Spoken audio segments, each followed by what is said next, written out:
You say that chaos does not work to Syria's advantage. Does that mean that you support a stable democratic Iraq? Definitely. For our interest, first of all, and for Iraq's interest, second. Otherwise, the whole region, and maybe later, indirectly, the rest of the world will be suffering. But we'll pay the price first, and we are paying the price of the chaos in Iraq today. So why not to work if it's in our interest? This is definitely, and this is announced position of the Syrian politics. So you support the U.S. efforts to help establish a democracy in Iraq? If they do, but they don't do. They don't do it. There's no effort. They only talk about military, numbers of soldiers, raising up the number or making drawdown. That's only what they talk about. There's no serious political process supported by the Americans so far. But I was in Iraq, in Anbar province. President Bush and his other top officials were meeting with Prime Minister Maliki and his top leaders trying to move democracy forward. Why do you say there's no political process going on? We're talking about the results. It's getting worse every day. Nothing is better. Sometimes it gets better, but it's like flash in the pan. It just disappears. It's transient. We're talking about the results. The chaos is worse. The killing is worse than before. Over 100 million Iraqi has been killed. What about orphans, amputees, widows? What about all millions of those? Well, what's better? So we have to be realistic. Let's talk about the results. We don't have to talk about photo opportunities, meetings.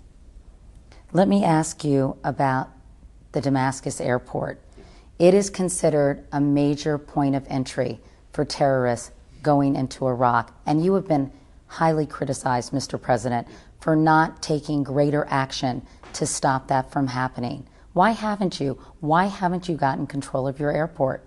It's not the airport problem. It's not related to the airport. This is, again, another false allegations. They've been harping on this bogus claim for years. But actually, the terrorists, if they want to come, they don't have to come to the airport. They can cross any border, anyhow, by any means, to go to Iraq. You're telling me you have no evidence and no knowledge that terrorists are using Damascus International Airport as an entry point and then going to Iraq? I didn't say that.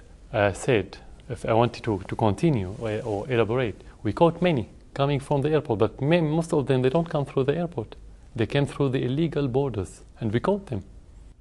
Why don't you require visas for Arab men coming into Damascus? It's a Syrian policy for decades. But if it's a problem, why not change Syrian policy? No, because most of the terrorists, they have regular ID. They will come legally. They won't cross the border illegally. Most of them, they have their ID, but we don't know that they are terrorists. How do you know that somebody is terrorist? For example, 11th of September terrorists. They used to live in the United States. Why didn't you catch them? Because you didn't know that they are terrorists. The same. We have sleeping cells like any other country. We have people who can help them. We have people who are coming. Even if you want to ask for visa and you don't know him, you'll give him the visa. So the visa is not the solution.